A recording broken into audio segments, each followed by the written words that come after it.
El día de hoy estamos hablando de fútbol y yo quería saber cuál es la primera selección nacional. A ver, ¿del 20?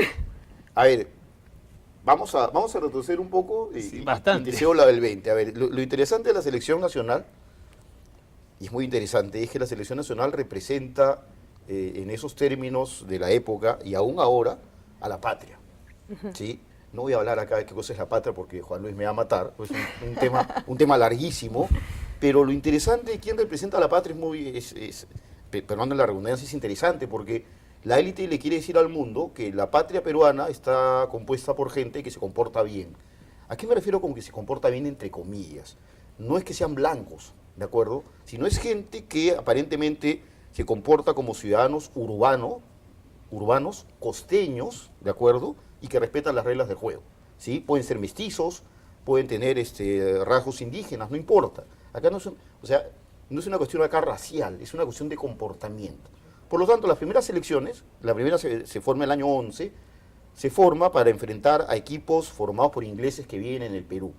Y para darle este énfasis de que la selección representa a la patria, los partidos de la selección peruana del año 11, 12, 13 y 14 contra los ingleses se juegan en un día especial, el 28 de julio, o a más tardar el 29. ¿De acuerdo? Es decir, es el día patrio en que la selección aparece y se empieza a formar. En teoría, todos esos jugadores actúan o se comportan, por favor, todo esto entre comillas, de manera correcta. ¿De acuerdo? El año 24 se forma una selección que juega con uruguayos y ya empiezan a ingresar jugadores que son de Alianza Lima y empieza a surgir la discusión entre medios de comunicación y lo interesante es que la discusión es entre la prensa, el diario La Prensa, que era manejado por Augusto Beleguía, y el diario El Comercio, que era manejado por los civilistas. ¿Y cuál es la discusión? Si los jugadores de Alianza deben representar a la nación, porque los jugadores de Alianza aparentemente no se comportan bien, ¿me entiendes? Entonces, para la selección del 27 hay algunos jugadores de Alianza, unos pocos, ¿de acuerdo? Y entonces, para que el jugador de Alianza integre a la selección, se le necesita añadir un valor positivo, porque claro, nadie que integra la selección puede tener un valor negativo. ¿Cuál es el valor positivo que el jugador de Alianza Lima le añade a la selección y por ende también a la patria? La picardía. El peruano es pícaro, es vivo, ¿no? O sea, nos encanta decir que somos vivos, pues. Y uno de los elementos por el cual eso se nutre a la idea de patria es el fútbol, ¿no? Esta integración de los jugadores de Alianza Lima le añade picardía a nuestro fútbol, porque el jugador peruano, me imagino, el año 11 jugaría de manera muy aburrida, Claro. ¿no? Porque eran estos blancos o gente en teoría correcta que jugaría, no sé, aburrido. Ahora, el de Alianza no. Lucho, 1930, Mundial de Uruguay. Invitados. Invitados. ¿Cómo fue la participación peruana en ese mundial? Fue pobre, ¿no? Finalmente el resultado no fue lo que uno hubiese o imaginamos que fue. En realidad fue una participación donde no vienen grandes selecciones tampoco. Claro. Básicamente eran selecciones de esta parte del mundo, con algunas europeas. Además, pero creo no que los ingleses quisieron boicotear Inglaterra no claro. participa, por Claro, ejemplo. los europeos en general quisieron boicotear. Inglaterra, que es la que da el nacimiento del deporte, no participa en la primera Copa del Mundo, ¿no? Y dices invitados porque no es como ahora que hay una clasificación, simplemente una eliminatoria, no Okay. clasificatoria, le quieren llamar ahora para buscar algún término que nos motive, pero igual estamos eliminados. Por eso va a seguir siendo eliminatorias, creo, un tiempo más. Y después llega el 36, ¿no? Que Aquí tenemos a los olímpicos Justo del atrás. 36, Que es uno de los grandes mitos del fútbol peruano, ¿Qué ¿no? fue lo que pasó? Vamos a hablar de mitos y antes del 36 déjame decir un mito del 30. El que José María Lavalle le haya bailado Marinera Gestido. O sea, efectivamente, jugamos muy mal en el Mundial del 30, pero nos queda el mito de la picardía. Del baile, Pues, del el famoso baile baile. que aparentemente José María Lavalle tenía su pañuelo acá para secarse el sudor, probablemente se haya secado el sudor y delante tenía Gestido. Entonces, Y le hizo su bailecito. Claro, es más, ha sido tan mito que el año 74, cuando Alianza Lima inaugura su estadio, al pobre José María, todos los reporteros gráficos lo hacen bailar Marinera. Y uno ve la foto, ya José María Lavalle en años, con su pañuelo, apenas el tipo puede bailar y Claro, bueno, y es además, un mito. a esa inauguración invitaron al Peñarol, creo, o al Nacional. Nacional. ¿no? Ahora, hay mitos en el fútbol que son extraordinarios. Ese es el primero. Pero ¿tú quieres hablar del 36? el gran mito del 36, que Hitler estaba en el estadio, ¿cómo fue el...? Hitler estaba en el estadio. Hasta así se dice, ¿no? Que él presenció que un grupo de morenos le ganaron a los austriacos. Sí, ¿Cómo sí, es eso? Y y es genial. Además,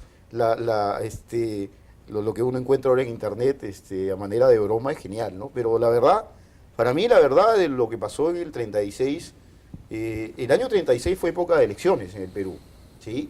Y los que estaban en este juego electoral eran partidos políticos llamados internacionales, porque según lo que los llamaban así, estaban basados en doctrinas que venían de afuera, ¿no? Como Como los el APRA, el Partido comunistas, Comunista. APRA, efectivamente, o incluso el partido fascista, ¿de acuerdo?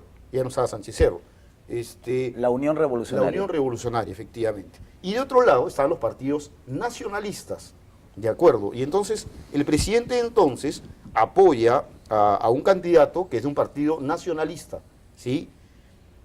El hecho de que a Perú le hayan dicho que juegue de nuevo el partido con Austria, por una cuestión válida además, que ahora de repente podemos explicar, hace que de inmediato el gobierno, y esa es una intuición mía porque no hay pruebas, ha dicho, no, que se vengan, y aprovechamos de decir que justamente estamos en contra de estos partidos internacionales o del fascismo y todos que quieren acabar con el Perú. Y entonces cuando Perú regresa, hay avisos en el periódico, incluso de la Sociedad Nacional de Industrias, que dice, sea nacionalista, consuma lo que el Perú produce. O sea, de inmediato se cuelgan de este retorno anticipado de Perú al Callao para fomentar esta idea nacional. ¿Me entiendes? Hay un claro. ataque de lo nacional contra los partidos Además, internacionales. lo que ya está documentado es que el Perú jugó con Austria, pero el equipo austriaco no era el que iba a los mundiales, No era. era el equipo amateur Por de supuesto. Austria. Bueno, pero ese no es un tema sí, de sí. Perú, ¿no? Que le hayan puesto un rival potente, un rival débil, ya no era un tema que Claro. tenga que ver directamente con Perú, ¿no? Creo que partamos por ese tema. Yo no estoy muy de acuerdo en algunos puntos. Por ejemplo, no estoy de acuerdo en el hecho de que el partido se haya tenido que volver a jugar. Me parece, por ejemplo, hace muy poco en una maratón fue retenido, el que iba primero, un brasileño, fue retenido por un hombre del público y no se volvió a correr la maratón. O sea, me parece que de ese punto de vista hubo una injusticia definitivamente, un mal manejo de los peruanos. De los dirigentes peruanos en Berlín. Exacto, en Berlín. Por el hecho de que se metieron los hinchas a la cancha, creo que por ahí parte Sí, el porque tema. el partido no se jugó en un estadio, sino en una cancha sin tribunas. De acuerdo. Entonces la gente constantemente invadía la Pero ahí cancha. tiene que ver con la organización. Claro. O sea, tiene que ver con la organización. La que tienes que cuestionar es la organización. Ahí- no tienes y que ahí está la perjudicar- muñeca, el dirigente. Ahí está la muñeca, el dirigente. No tenía que ver nada el seleccionado peruano. Pero es que justamente lo que yo trato de decir es esto, que no hubo un mal manejo dirigencial. Fue justamente todo lo contrario. Hubo un magnífico manejo dirigencial porque el propósito aquí no era ganar el partido a Austria. El propósito aquí era regresar apoyando Pero a un los tema partidos político, nacionalistas. por un Pero tema supuesto, político, porque por un tema estrictamente deportivo, Claro. lo hicieron de una manera equivocada si nos volcamos a ese tema. Pero por ¿no? eso yo no creo, es más, fueron citados a una reunión y no asistieron. Estoy seguro que no asistieron porque el gobierno dijo, no asistan, regresense de inmediato. Esto va a favor de lo que estamos haciendo aquí en el Perú y se regresaron de inmediato. Pero otra cosa que dicen del partido, no solamente es que los hinchas ingresaron a la cancha y todo, sino además dicen, y eso es un elemento más de la picardía peruana, dicen que en el descanso, en el vestuario, los peruanos dijeron, oye, nosotros somos todos muy parecidos para estos europeos, no se van a dar cuenta que vamos a hacer cambios, lo que estaba prohibido. Entonces se cambian de camiseta, se ponen la camiseta del otro e ingresan, pues. Pensando que este jugador no se va a dar cuenta, que es medio tonto, no se va a dar cuenta. El vivo La soy criollada, yo. la criollada. El vivo soy yo, ¿me entiendes? Claro que se dieron cuenta. Claro. Ese es otro motivo del reclamo, ¿no? O sea, ellos hicieron cambios y eso está prohibido. Claro. ¿No? Entonces la FIFA iba a discutir todo ese tipo de cosas y bueno, los dirigentes no fueron a la reunión y ahí surge toda esta idea creada, yo creo, en la época por el gobierno, de decir, no, nos estamos enfrentando a Hitler y al fascismo, y así sacaban de carrera política a la Unión Revolucionaria. ¿Y hasta dónde es lo más lejos que ha llegado una selección peruana?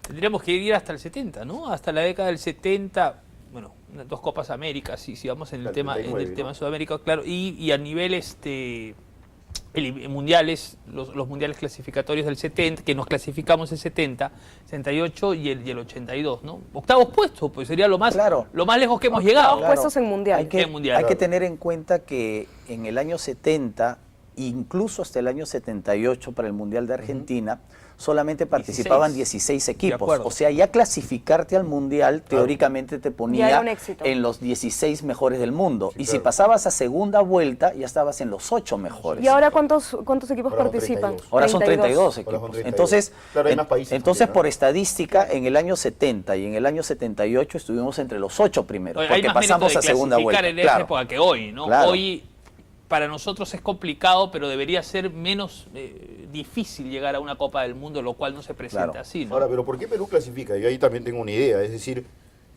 la generación de los 70 es exitosa porque el Estado está haciendo algo que al mismo tiempo lo hace sin darse cuenta que eso le va a generar éxito en el deporte. Es decir, en los 50 y 60 lo que se están construyendo son las unidades vecinales y las grandes unidades escolares. Es decir, se está volviendo a la idea inglesa de decir que el deporte es salud. El fútbol empieza a jugarse de nuevo en los colegios y Cubillas, Muñante, Mifflin, Chale empiezan a aparecer de equipos colegiales, ¿de acuerdo? En las unidades vecinales también aparecen equipos de fútbol que respetan la disciplina y las reglas. Claro. O sea, no es casualidad, no es una generación espontánea que nos cayó Claro, del cielo. Eso me contaba Roberto claro. Chale, por Sí, ejemplo. a ver. Disculpa que te interrumpa. Roberto me decía, mira, yo jugaba en un colegio y a mi lado había un cabezoncito que era Ramón Mifflin. Claro. Y jugábamos los dos juntos. Y de ahí aparecía otro jugador extraordinario en otro colegio. Y así tenían la posibilidad de jugar permanentemente. Claro. Y Con respecto a agarraban las reglas. un nivel notable. Eso es interesante porque mucha Hoy gente no hay. dice que era una generación espontánea. No, En no realidad es. no fue tan espontánea, hay un contexto. Claro. Las grandes unidades vecinales, todas tenían su cancha de fútbol. Claro, por supuesto. Y de ahí los chicos pasaban a los colegios nacionales o a las grandes unidades escolares, Claro. donde me cuentan que los campeonatos eran estupendos. Y ahí iban los dirigentes a cazar los jugadores. Así es. Ese es el elemento que hace que la generación 70, 80 hasta el 85 sea exitosa. O sea, no es casualidad, hay una causalidad y que lamentablemente la hemos perdido. Y con eso nos vamos a un corte y ya regresamos.